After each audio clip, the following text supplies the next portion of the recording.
우리가 부활주의를 지금 준비하면서 계속 오전 예배를 나누고 있어요. 지난주부터 오전 예배를 계속 부활주의를 계속 쌓아나가기 위한 말씀으로 준비하는데, 오늘 말씀은 그리스도의 부활과 첫 열매입니다. 그리스도의 부활과 첫 열매. 오늘 본문에서 말하는 것처럼 예수님의 부활하심과 이 첫 열매에 대한 부분을 사실상 부활과 관련된 가장 유명한 말씀 가운데 하나예요. 15장 20절 말씀에서 이렇게 말하죠. 그러나 이제 그리스도께서 죽은 자 가운데서 다시 살아나사, 예수님이 살아나셨습니다. 살아난 것을 확증적으로 보여주는데, 그 사건이 어떤 사건이냐면 잠자는 자들의 첫 열매다. 이 잠자는 자들이라는 것은 심령이 지금 완전히 깨어나지 못하고 아직 완전히 깨닫지 못하고 죽음 가운데, 죽은 것과 같은 모습 가운데 있는 것처럼 보이지만, 잠자는 자는 죽은 자입니까 아닙니까? 잠자는 자는 죽지 않았어요. 지금 오히려 그리스도를 통해서 산 자들을 말합니다. 그리스도를 통해서 산 자. 우리가 그 전에는 죽었던 자가 맞아요. 근데 예수 그리스도를 통해서 구원을 얻은 자들은 이제는 죽었다 말하지 않고 잔다라고 말합니다. 우리가 육신의 생명을 다하고 죽음을 맞이할 때도 성도의 죽음은 죽음이다라고 말하지 않습니다. 사망이라고 말하지 않고 잔다라고 말합니다. 그 예수 그리스도께서 부활하시는, 사망에서 생명으로 온전한 사망을 이기신 그 역사 속에서 잠자는 자들의 첫 열매가 되셨다라고 오늘 본문에서 말합니다. 그럼 이 첫 열매에 대한 부분을 우리가 좀 바로 봐야 하는데, 이 첫 열매를 우리가 표현할 때는 주로 이렇게 표현을 했습니다. 뭐냐면, 사과나무에서 처음 열린 열매가 사과면 그 나무에선 계속 뭐가 열려요? 네, 사과가 열리죠. 이거 잘 기억나시죠? 이 첫 열매를 예언을 할 때 저도 이 예언을 여러 번 했습니다. 그리고 이 예언은 아주 지혜로운 예화예요. 아주 지혜롭고 훌륭한 예화입니다. 예수 그리스도의 생명의 열매가 맺힌 곳에서 그 가지에 접붙임된 우리는 함께 생명으로 맺혀집니다. 근데 사실은 이것은 유대인들, 이 당시의 유대인들에게 그 예화를 들면은 그거 첫 열매 예화 아닌데? 라고 그들에겐 생소한 예화일 수 있어요. 왜냐면 그들이 생각하는 첫 열매는 사과나무에서 처음 열린 사과 뭐 이런 개념이 아닙니다. 그들이 말하는 첫 열매의 절기가 있어요. 첫 열매를 바치는 절기가 있어요. 그게 바로 초실절입니다. 초실절. 첫 열매가 바쳐지는 절기가 그들에게는 있어요. 그러니까 그들에게 있어서 첫 열매 하면은 당연히 뭐가 떠오릅니까? 네, 초실절이 떠오르게 돼 있어요. 그러니까 그들에게 초실절이 그러면 어떤 의미가 있는가를 우리가 바라봐야 되고, 그럼 예수 그리스도와 그 초실절이라는 것이 어떻게 연관이 있는가를 볼 수 있는 지혜가 우리에게 있어야 된다라는 것입니다. 여러분, 예수님께서 6월절에 올라가셨다가 잡혀서 이 십자가에 못 박혀 죽으시죠. 그리고 안식 후 첫날 부활하시잖아요. 그날이 초실절입니다. 예수님이 부활한 날이 지금으로 따지면 안식 후 첫날이니까 당연히 주일날이겠죠. 주일날. 그 주일날이 초실절이었습니다. 초실절이 되면 사람들은 처음 곡식단을 딱 한 그 단이 있어요. 그 단에 그 곡식을 제사장이 막 흔들면서 제사를 드린 거예요. 이른 아침에 이걸 하는데, 그 이른 아침에 막달라 마리아랑 야고보의 어머니 마리아랑 살로메는 어디로 갔습니까? 예수님의 무덤으로 갔죠. 그날이 초실절이었습니다. 우리는 이런 부분들을 좀 이렇게 유대 사회의 문화적인 개념이라든가 그들의 절기에 대한 부분을 이해하면 이해할수록 이런 부분들이 풍성해집니다. 우리가 그 풍성함을 좀 누리길 원합니다. 그래서 원래 6월절이 첫 달인, 그러니까 유대인의 달의 첫 달인 니산월입니다. 유대인들의 달의 첫 달은 니산월이에요.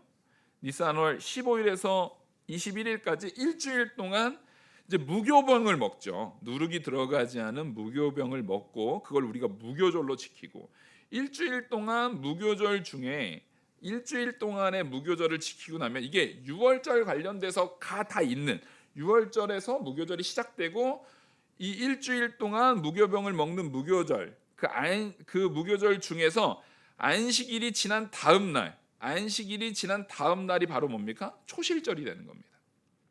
그러니까 예수님께서는 무교절 가운데 죽으신 거예요. 그리고 초실절에 부활하셨습니다. 그래서 초실절은 분명히 오늘날의 주일입니다. 오늘날의 주일이고 그 초실절날 예수님이 부활하신 거예요. 그러면 우리는 이걸 봐야죠. 이게 그냥 우연인가요? 예수님이 유월절 어린 양으로 바쳐지신다라는 그 말씀이 유월절에 올라가셨다가 예루살렘에 올라가셨다가 십자가에 죽으신 게 이게 예언의 성취인가요? 우연인가요? 예언의 성취죠. 하나님의 언약의 성취예요. 그러면 초실절에 예수님께서 부활하셨어요. 근데 마침 고린도전서에서 사도 바울이 부활의 첫 열매가 되셨다라고 말해요. 첫 열매가 되셨다. 이 모든 죽은 자들이 다시 살아나시는 그 역사 가운데 그 부활의 첫 열매가 되셨다라고 말하는 것이 우연인가요? 아닙니다. 이게 다 의미를 담고 있어요. 성경은 하나님의 섭리, 하나님의 역사하심과 일하심을 기록한 책들이거든요. 그래서 우리가 레위기를 좀 살펴볼 필요가 있는데 레위기 23장 10절에서 11절 보시면 이스라엘 자손에게 말하여 이르라 너희는 내가 너희에게 주는 땅에 들어가서 너희의 곡물을 거둘 때에 너희 곡물의 첫 이삭 한 단을 제사장에게로 가져갈 것이요 제사장은 너희를 위하여 그 단을 여호와 앞에 기쁘게 받으심이 되도록 흔들되 안식일 이튿날에 흔들 것이라. 그 안식 후 이튿날 그 첫날에 이걸 흔드는 거예요. 그날이 초실절이 되는 거예요. 그러니까 무슨 얘기냐면 아까 유월절 니산월 14일이 되죠. 아까 무교절은 15일부터 무교절이 시작입니다. 니산월 14일 날 이 보리단을요 이스라엘에서 제일 처음 열리는 보리단을 묶어놓습니다. 묶어놓은 것을 이때 자르는 거예요. 이때 자르는 이 단을 수많은 사람들이 막 열광을 합니다. 그 첫 열매를 거둔 것을 성전 뜰로 가져가 가지고 제사장은 그 보리단을 흔드는 거예요. 이 보리단을 흔들어요. 그리고 그 번제에다가 어디에서 흔드냐면 지성소 서쪽에서 이걸 흔들어요. 흔드는데 그 흔든 걸 가지고 보리단을 이제 보리단에서 이거 흔든다라는 것은 얘를 탈곡한다라는 것을 의미를 상징적으로 그러니까 하나님 앞에 탈곡해서 바친다라는 것을 상징적으로 보여준 거고 제사장이 흔들고 내려오는 거는 이제 진짜 탈곡을 해야겠죠. 탈곡을 해가지고 보리단을 다 추출한 걸 가지고 이거를 곱게 이거를 갑니다. 곱게 갈아가지고 무슨 제사가 있죠? 곡물로 제사드리는 제사 소제가 있습니다. 이걸 곱게 가른 곡물로 이 한 줌을 딱 해서 이거를 탁 바치고 나머지 소재 그 가른 소재 가른 곡식 가루 중에 한 줌만 불에다가 바치고요. 나머지는 제사장이 먹습니다. 나머지는 이건 제사장이 먹는 거예요. 그래서 이게 초실절을 드리는 건데 그래서 레위기 2장 14절 15절 보시면 너는 첫 이삭의 소재를 첫 이삭이라는 것이 바로 고린도전서에서 말하는 뭡니까? 첫 열매입니다. 그게 첫 열매예요. 이 사람들에게서 첫 열매다라고 하면은 유대인들에게 있어서 첫 열매다라고 하면은 당연히 뭐가 떠오른다고요? 초실절이 떠오르는 거예요. 초실절에서 바쳐지는 첫 이삭이 그들에게 있어서는 무슨 개념인 거예요? 첫 열매의 개념인 거예요. 그래서 이 소재를 이제 레위기 2장에서 말하는 것처럼 너는 첫 이삭의 소재를 여호와께 드리거든 첫 이삭을 볶아 찌은 것으로 내 소재를 삶되 그 위에 기름을 붓고 그 위에 유향을 더할지니라 이는 소제니라. 자, 소제를 드린다. 이걸 제사로 드린다라는 것은 이 첫 열매는 누구로부터 온 거라는 겁니까? 제사는 하나님께 드리는 거예요. 내 걸 드리는 겁니까? 하나님이 내게 주신 걸 드리는 겁니까? 예, 이게 진짜 중요합니다. 여러분, 우리가 하나님 앞에 제사를 드리는 거 예를 들어서 요즘에는 뭐 자주 말하지만 헌금 설교하면은 요즘에도 계속 유튜브에 그런 글들이 자꾸 올라와요. 유튜브에 아직도 뭐 악하고 정말 거짓된 종이어서 돈만 밝히는 종이어가지고 헌금 얘기하고 막 이러면 그거 악한 사람이다. 그 사람들은 거짓 종이다. 막 이렇게 얘기하는데 성경에 그렇게 말하지 않아요. 제사를 드리는 거는 제 걸 드리는 게 아니에요. 내가 준비한 걸 내 거를 드리는 게 아니라 누가 내게 주신 걸 하나님 앞에 돌려드리는 거예요? 하나님이 내게 주신 걸 돌려드리는 거예요. 이스라엘은 출애굽할 당시에 원래 어디에 있었습니까? 애굽의 종이었어요. 그 사람들에게는 소유가 있습니까? 없습니까? 소유가 없는 자들에게 그들을 불러다가 그들을 이끌어내어서 가나안 땅에다가 땅을 다 분배하고 거기에서 땅 받은 다음에 그 다음에 노동은 이스라엘 백성들이 했잖아요. 그래서 이거 난 거 아닙니까? 아니요. 이스라엘 땅은요, 하나님이 이른 비와 늦은 비를 주지 않으면 곡식이 나요, 안 나요? 안 나요. 이게. 하나님의 은혜가 없으면 곡식이 나지가 않아요. 여기가. 하나님은 그거를 성경을 통해서 보여주는 거예요. 내가 너희들에게 준 것을 너희들에게 받는 것이다라는 거예요. 받는데 하나님이 다 가져갑니까? 아니죠. 우리의 충분히 쓸 것을 주시고 그 중에 일부를 11조의 개념이 그 개념입니다. 원래 에덴 동산의 그 모든 것들이 다 누구 거라고요? 하나님 거예요. 하나님 거예요. 근데 동산 중앙에 있는 나무의 실과 선악을 알게 하는 나무의 실과를 통해서 이것이 누구 거인지를 기억하라는 겁니까? 이거 네 거 아니다 이거. 다 네가 다스리고 다 네 거인 것 같지만 창조주는 하나님이고 우리는 피조물인 것을 알게 하시는 거예요. 이게 네 게 아니라 하나님 거다라는 것을 알라는 거예요. 그거를 오히려 모르면 뭐가 되니까요? 죄가 되니까요. 그걸 모르면 죄가 되거든요. 오히려 선악을 알게 하는 나무의 실과는 사람을 죄짓게 만드는 게 아니라 엄밀히 말하면 사람이 죄짓지 않도록 만드는 안전장치예요. 이거 내 거 아니지. 다른 거 다 누리면서 내 거라고 착각했다가도 선악을 알게 하는 나무의 실과를 볼 때는 보는 건 죄예요, 아니에요? 보는 건 죄가 아니에요. 근데 하와는 그것을 잘못 깨닫고 보지도 말고 만지지도 말고 아니에요. 보는 것도 죄가 아니고 만지는 것도 죄가 아니에요. 먹지 말라는 거거든요. 근데 자기들 마음대로 해석을 해버립니다. 마음대로 해요. 성경에서 말하는 이런 11조와 헌금에 대한 부분도 자기들 마음대로 헌금을 많이 거두려는 목적을 가진 잘못된 목회자들도 마음대로 해석해서 당신들 헌금 안 내면은 11조 안 내면은 목회자한테 뭐 안 섬기면은 벌 받습니다. 이런 거에 마음대로 자기들 마음대로 해석을 해요. 그런 거 아니에요. 그런 거 없어요. 그런 거 절대 있지 않습니다. 오히려 헌금이라는 것은 11조라는 것은 이 첫 열매를 드린다라는 것이 바로 무슨 개념인 겁니까? 하나님 앞에 받은 것을 이 처음 것을 드림을 통해서 사실은 이스라엘의 개념에서 첫째, 처음 것은 제가 장자 얘기했죠. 이거는 이스라엘뿐만 아니라 고대 근동 전체에서도 있었던 개념인데 장자, 처음 것 첫째는 그 중요한 걸 요긴한 걸 드린다라는 의미보다 더 크다고 했어요. 사실은 뭐예요? 전부다라는 거예요. 그래서 애굽에서 출애굽할 때도 제일 무서운 재앙이 뭐예요? 장자 재앙이에요. 장자 재앙. 왜? 첫 것은 전체거든요. 처음 것이 죽었다라는 것은 전부가 죽었다라는 거예요. 그게 처음 것을 드린다. 그러니까 초실절에 처음 것을 드린다라는 의미는 사실 내 모든 게 누구 거라는 걸 얘기하는 겁니까? 내 모든 게 하나님 겁니다. 이스라엘 전체가 하나님의 장자예요. 하나님의 장자된 이스라엘 전체가 하나님 겁니다. 하나님께로부터 주어졌고 하나님께서 이끄시는 대로 하나님의 은혜로 사는 자들입니다. 이 고백이 우리 영화교회 모든 성도들의 고백되기를 간절히 축원합니다. 이게 우리의 고백이어야 돼요. 내가 가진 모든 것은 하나님 건데 그 중에 그것을 잊지 않도록 내가 하나님 겁니다라는 신앙의 고백으로 여러분 당연히 여러분들의 이 예배의 시간을 하나님께서 우리에게 허락하신 이 예배의 시간을 당연히 하나님 앞에 드려야 됩니까? 안 드려야 됩니까? 그게 시간의 11조를 드리시는 거예요. 여러분들이 지금 시간의 11조를 드리시는 겁니다.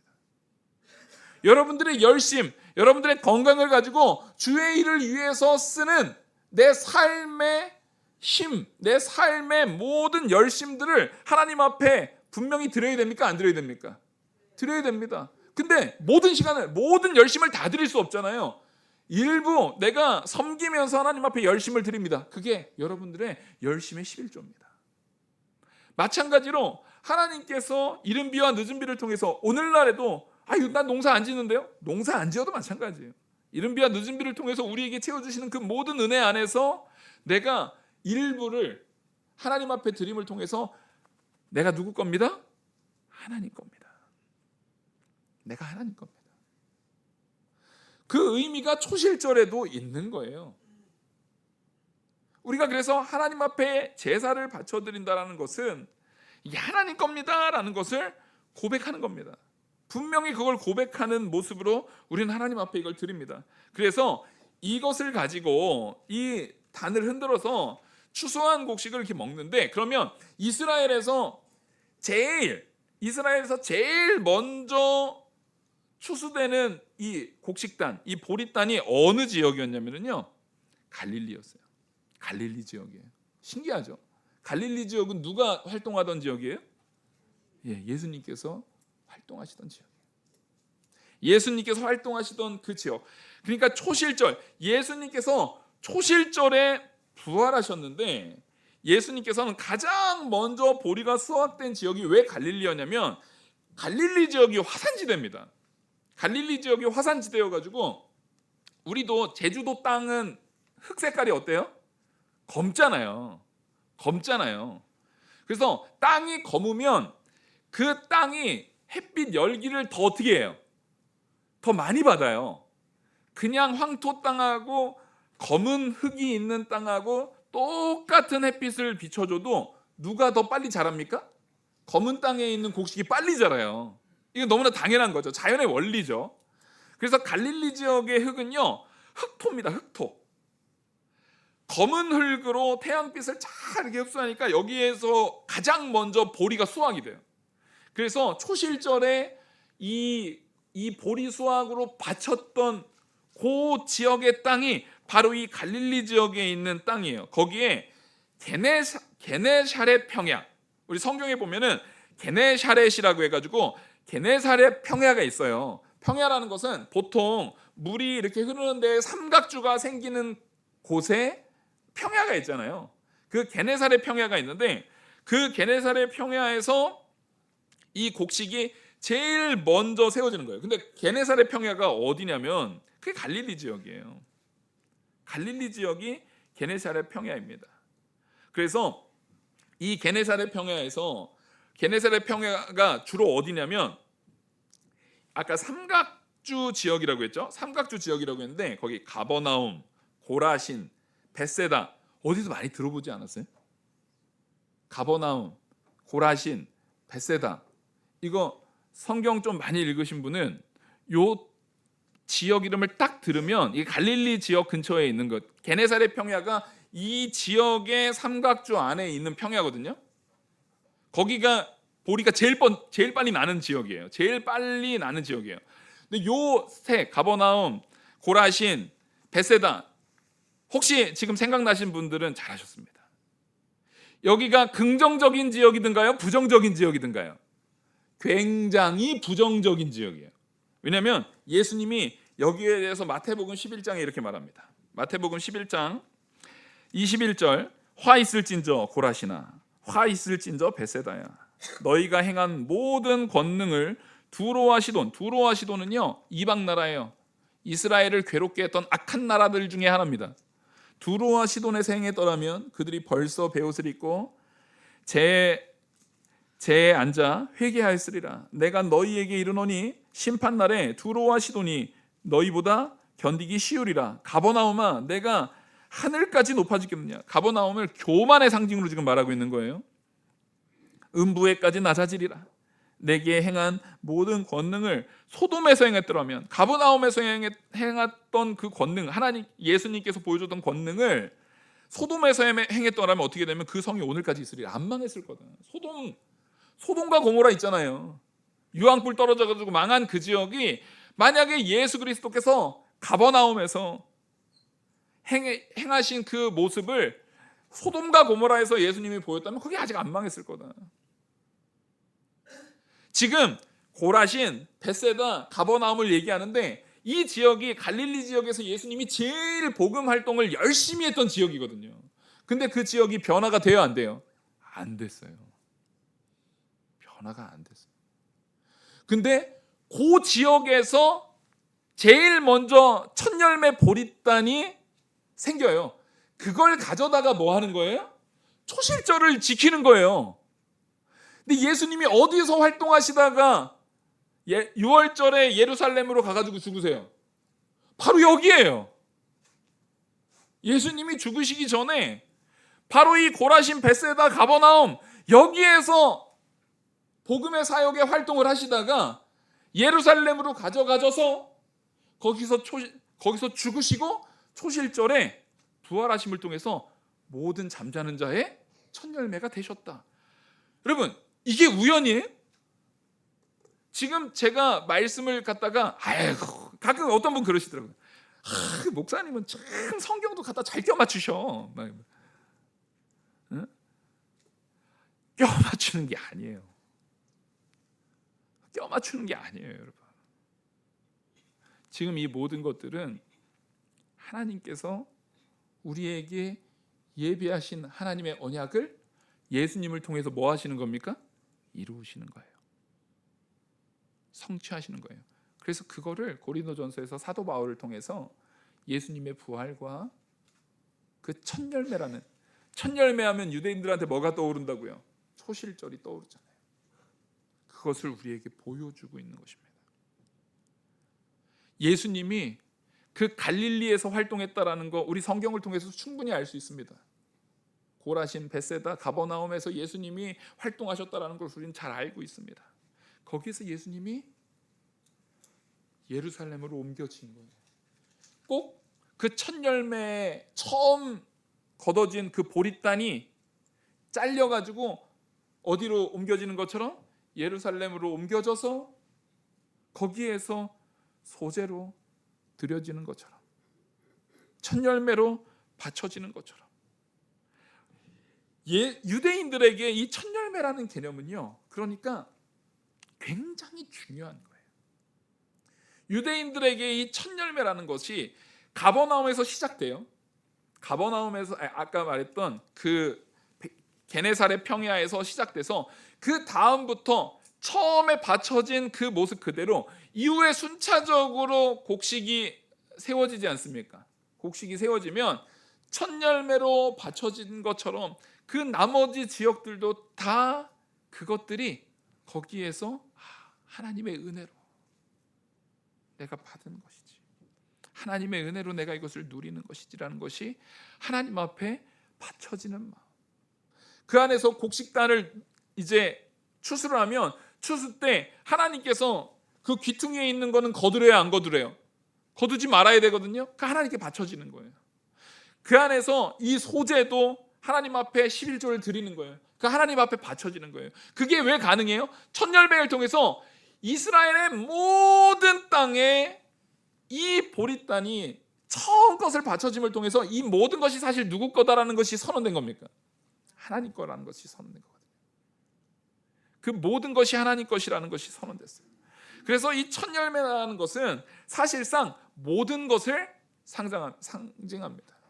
아까 출애굽 당시에 얘기했던 것처럼, 그래서 이 첫 열매라는 것이 비쿠르라는 히브리어를 써요.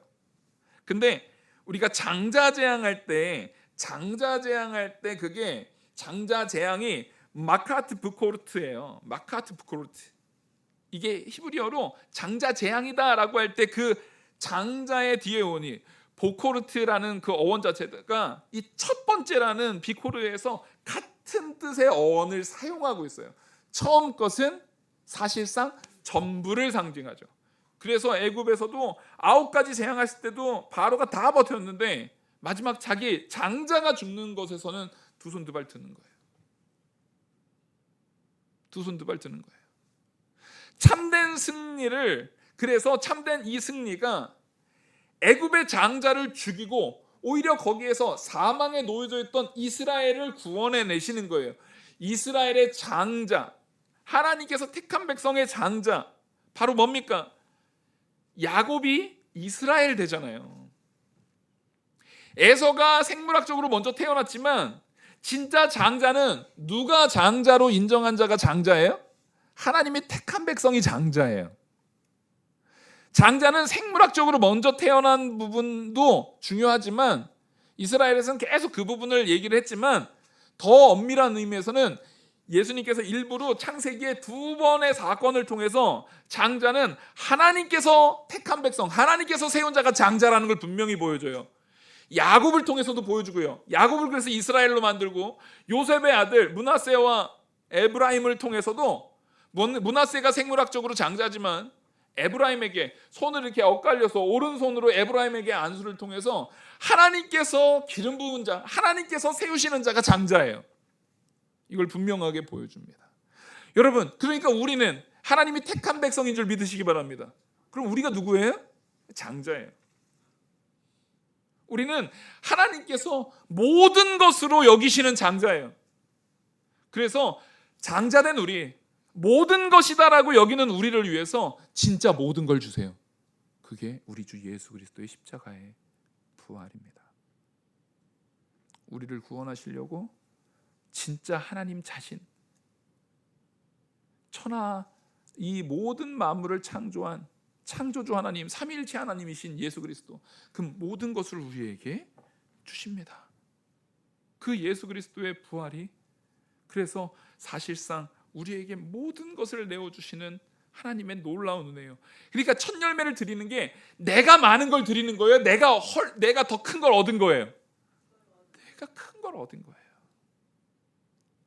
사실 갚을 수 없는 은혜를 우리가 얻은 거예요. 놀라운 가치를 우리가 얻어낸 거예요.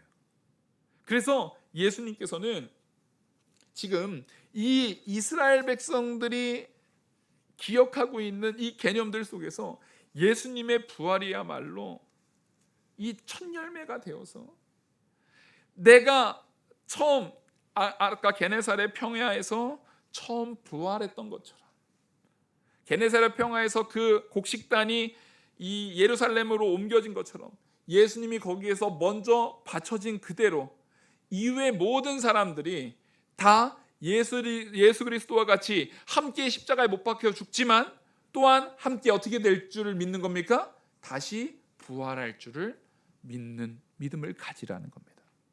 우리는 예수 그리스도와 연합된 자인 줄 믿으시기 바랍니다. 예수 그리스도의 부활이 곧 나의 부활이 됩니다. 예수 그리스도께서 주시는 그 생명이 곧 나의 생명이 됩니다. 왜냐하면 예수 그리스도께서는 우리의 첫 열매가 되셔서 내 안에 연합되어 계시기 때문에 그렇습니다. 그래서 예수 그리스도께서 부활하신 날이 초실절인 것은 전혀 우연이 아니다라는 것입니다. 실제로요, 이거는 되게 좀 재밌는 건데 유대 문헌 있잖아요. 유대 문헌 안에서도 이 부분을 되게 많이 다뤄요.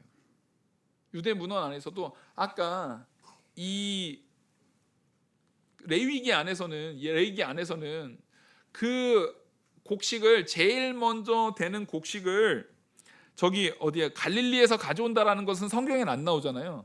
성경에는 안 나오잖아요. 그 내용은요 유대 문헌에 기록되어 있어요. 아까 말했듯이 거기가 제일 먼저 되어지니까. 유대인들의 마음 속에서는 제일 먼저 된 것을 누구에게 바친다라는 마음이 있는 거예요? 하나님 앞에 마땅히 바쳐져야 된다라는 것이 있어요. 근데 하나님께서는 제일 먼저 된 거, 하나님의 아들, 진짜 친아들, 우리는 다 양자들이잖아요. 진짜 친아들, 하나님의 입장에서 진짜 친아들, 제일 장자는 오직 누구예요? 예수님이잖아요. 그래서 예수님이 우리의 앞서 첫 열매로 먼저 바쳐지고 또 그 첫 열매로 먼저 부활하시며 앞으로 우리가 누릴 모든 생명의 삶을 앞서 가시면서 보여준 역사가 있는 줄 믿으시기 바랍니다. 그래서 그 예루살렘 이후로 시간이 지나면 보리수확이 그 뒤로 쭉 일어날 거 아니에요. 그러면 그 전 지역이 순차적으로 이 추수에서 곡식을 거둬들이듯이 예수 그리스도의 그 놀라운 은혜의 추수가 거둬들여진 것처럼 우리도 영원한 천국의 부활체로서 하나님의 은혜 안에서 거둬들여질 줄 믿으시기 바랍니다. 천년매 되시는 예수 그리스도를 믿는 우리가 누릴 천국의 복입니다. 여러분, 이 말씀이 믿어지길 간절히 바랍니다. 여러 말씀 속에서 여러 말씀이 연결되어서 합력해서 선을 이루는 놀라운 결과로서 우리에게 선포되듯이 우리는 부활절을 준비하면서 내가 예수 그리스도의 그 첫 열매, 예수 그리스도의 그 부활과 그 첫 열매로서 예수님이 우리 앞에 세워진 것처럼 우리도 이제 그 하나님의 은혜 안에서 영원한 천국에 추수되어지는 열매로, 나는 하나님께서 택하신 그 은혜에 절대 누구도 그것을 끊을 수 없고 취소시킬 수 없는 그 은혜에 이미 속해 있는 자구나. 그걸 위해서 예수님께서 6월절에 어린 양으로, 우리 지난주에 그거 배웠잖아요. 그 대속죄일에 일어났던 그 가치들을 배웠던 것처럼 그 예수 그리스도께서 그렇게 우리의 죄를 다 짊어지시고 죽으셨고 또 첫 열매로서 부활하셨구나. 이 말씀이 우리 안에 깊이 믿어지는 저와 우리 모든 성도님들 되기를 간절히 축원합니다. 기도하시겠습니다. 은혜와 사랑이 무한하신 하나님 아버지, 부활절을 앞두고 우리가 예수 그리스도의 부활과 관련된 그 많은 이야기들을 말씀을 통해서 나누고 있습니다. 이것들이 우리 마음판에 새겨져서 내가 예수 그리스도의 십자가의 보혈을 바라보는 시각이 더욱더 은혜와 능력 안에 분명하게 세워지는 역사가 있게 하여 주시옵소서. 이 모든 말씀 살아계시는 우리 주 예수 그리스도의 이름으로 기도 올리옵나이다. 아멘. 찬송가 249장